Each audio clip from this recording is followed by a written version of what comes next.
I think a good way to gain confidence quickly is to admit the fact that you don't know everything. Is that sort of humility? That is humility. If you want to be confident, you got to be humble.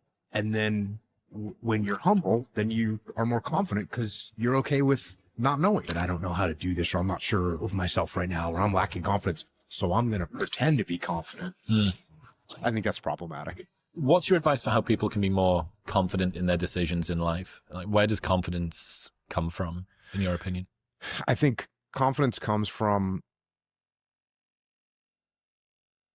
well, clearly some of it comes from experience, but I think one of the most profound things that you can do to become more confident is to become okay with saying, yeah, I'm not exactly sure what to do right now.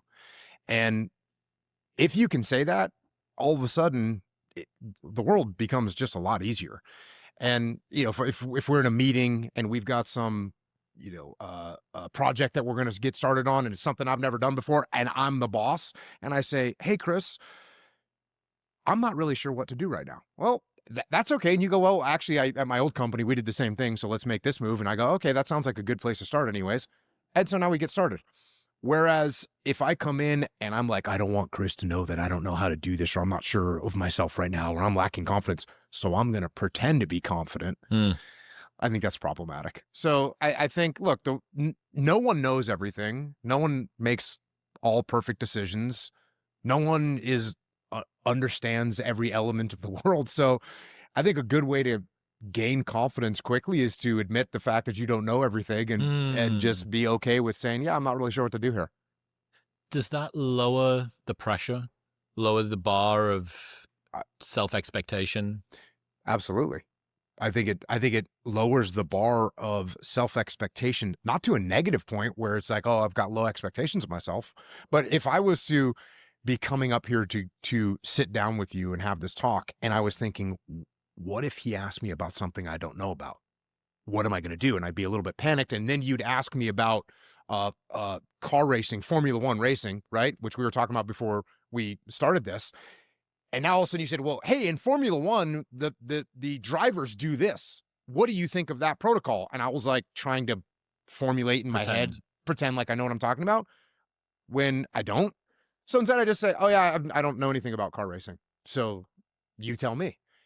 And that means the whole drive up here to come and sit down with you and get interviewed by you, instead of me being paranoid that you might ask something I don't know about, and my confidence is now shaken. Instead, I'm rolling in here like, oh yeah, if he asks me some stuff I don't know about, I can say, oh yeah, I'm not really 100% sure about that. What do you know? Or what's your opinion? That's liberating. I think it's very liberating. Is that sort of humility? Yes, I think that is humility. Yep. And it's something that you get, when you're in the military, you can be in charge of people that have more experience than you. And if that makes you uncomfortable, oftentimes people flex to try and act like they know more than they do, when it's like, oh yeah, you've run these kind of operations before, Chris. Why don't you take lead on this? Okay. I'm the senior guy. I'm the boss, but I say, hey, Chris, you've already run these type of operations. Why don't you take lead on this? No big deal. Does your respect for me go down, or does it go up? Goes up. Exactly. As opposed to me saying, here's what we're going to do, Chris. And I don't know what I'm talking about. And you can clearly see this because you've done it 25 times and I'm an idiot. So yeah, I would say be more humble and you'll be more confident. Yeah. Yeah. I like that idea that unconfidence comes from you positioning your level of expertise higher than it actually is. Yeah. And there's like a whole cycle too, because it's almost like a circular thing, because if you want to be confident, you got to be humble. And then when you're humble, then you are more confident because you're okay with not knowing. I had some guy ask me, it was about meeting girls. Like, it was a guy who wanted to go out and meet girls, and he was lacking confidence. And he's like, I'm 27 years old or whatever it was. I really want to meet my mate, and I'm searching and I'm going out. And I said, well, first of all, if you walk up to a girl with the expectation in your mind that this could be the one, I mean, imagine the crazy pressure you're putting on yourself. A little bit of performance anxiety there. You're going to act like an idiot. And I said, man, instead, just go up and expect that what she's going to say is like, when you say hi to her, hopefully she'll say hi back, and maybe she won't. And if she doesn't, no big deal. Like, that's where you set the bar. And that's going to make you, it's going to make you perform a lot better in that scenario. You know, there's another interesting thing I was talking about lately, and we were just talking about bow hunting. And I had this thing where somebody asked me about like how to actually execute in the moment and get your mind right when you have to perform. And I never really thought about this before. And I actually thought through my whole life and what my attitude was. And if you need to perform, you need to be very, very humble. And like, if I've got an event that I've got to do, I've got a mission that I've got to do, I've got to train, I've got to prepare, I've got to plan. And all of that is driven from humility, right? I don't think I'm ready. So I'm going to prepare more. I'm going to rehearse more. I'm not thinking clearly about what the enemy will do. So I need to come up with a better plan. Like, I'm going to be very humble, and I'm going to therefore prepare very hard and very extensively. But at the moment I put my night vision goggles on and I lowered them down over my eyes, there's like a switch that goes off that I am 100% going to win. And where the reason this ties into bow hunting is I was up at one of the total archery challenges. If you haven't been to one of those, go to one of those. They're really cool. They set up all these 3D targets all over, usually ski mountains, and you shoot, and it's cool. It's a lot of fun. A bunch of awesome people there. And I had just gone through this answer to somebody about how to actually execute in the moment. And I realized you go up to take a shot. Like, first of all, going to tack or going hunting, you're training all the time because you don't want to miss the shot. You got to be humble. You know how hard it is. You're going to be out of breath. The pressure's going to be on. And so you got to train, prepare. But when you get up there and you like knock your arrow onto your bow, you've just got to be like, oh, I'm going to slay this right now. And I started consciously thinking about that at tack. And tack's really, they set up courses that are shots that are totally ridiculous. And, you know, you can lose 5, 8, 10 arrows hitting rocks and trees and everything else. Yeah.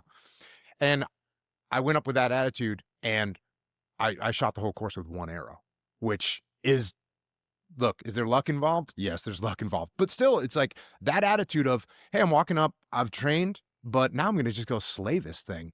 And all that performance anxiety is gone. You go up, get confident. Yeah, I'm going to punch this thing right through that target. No factor. And you do it. And I think that's a good thing to think about when it comes to execution. Like, yes, be humble, be prepared. But when you knock that arrow, or you put your night vision goggles on, or you step into that meeting to do that presentation, you should be like, oh, I'm about to slay this right now. How do you avoid the humbleness and the humility turning into performance doubt? Because I think it has to be a conscious decision that you make, that when you go in there, and for me, again, it was very almost like getting into character, right? Like, I'm knocking this arrow, or I'm putting my night vision goggles down. That's the switch. I'm going, you know, you go on stage now, right? So, hey, do you prepare prior to? Yeah. You're like, oh, I got to do my notes and get everything set up. But when you walk out on stage, like when you put that mic on, you should be like, all right, it's go time. And I'm going to slay this situation that I'm going into. I wonder whether this is part of the advantage of Beyonce's got an alter ego for on stage. Mm-hmm. Kobe, alter ego for on the court. Oh, 100%. And I wonder whether that allows the humility in practice, sort of godliness in performance. Have you ever seen the Facebook post that Kobe put after he ruptured his Achilles? Mm-hmm. I'm going to read this. It's so fucking good. Yep. This is such BS. All the training and sacrifice just flew out of the window with one step that I've done millions of times. The frustration is unbearable. The anger is rage. Why the hell did this happen? Makes no damn sense. Now I'm supposed to come back from this and be the same player or better at 35? How in the world am I supposed to do that? I have no clue. Do I have the consistent will to overcome this thing? Maybe I should break out of this rocking chair and reminisce on the career that was. Maybe this is how my book ends. Maybe Father Time has defeated me. Then again, maybe not. It's 3:30 a.m. My foot feels like a dead weight. My head is spinning from the pain meds and I'm wide awake. Forgive my venting, but what's the purpose of social media if I won't bring this to you? No real image. Feels good to vent, let it out, to feel as if this was the worst thing ever. Because after all the venting, the real perspective sets in. There are far greater issues and challenges in the world than a torn Achilles. Stop feeling sorry for yourself, find the silver lining, and get to work with the same belief, same drive, and same conviction as ever. One day, the beginning of a new career journey will commence. Today is not that day. If you see me in a fight with a bear, pray for the bear. I've always loved that quote. That's Mamba mentality. We don't quit, we don't cower, we don't run, we endure and conquer. I know it's a long post, but I'm Facebook venting, lol. Maybe now I can actually get some sleep and be excited for surgery tomorrow. First step of a new challenge. Thank you for all your prayers and support. Much love always. Mamba out. Kobe Bryant, 13th of April, 2013. Yeah. Yeah. Yeah. And I bet, again, he's a great example.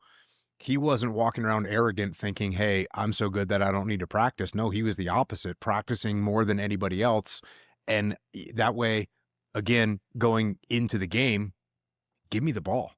Give me the ball. It's clutch time. It's go time. Give me the ball. I'm going to make this. And that's the same with Jordan, same with Larry Bird. Like, you look at the greats, they all practiced insane. They were insane when it came to practice. They tried to beat everyone at practice. They'd stay after practice. And when game time came, they would, first of all, talk smack, right? Larry Bird was famous for talking smack, but give me the ball because they know that they can make the shot.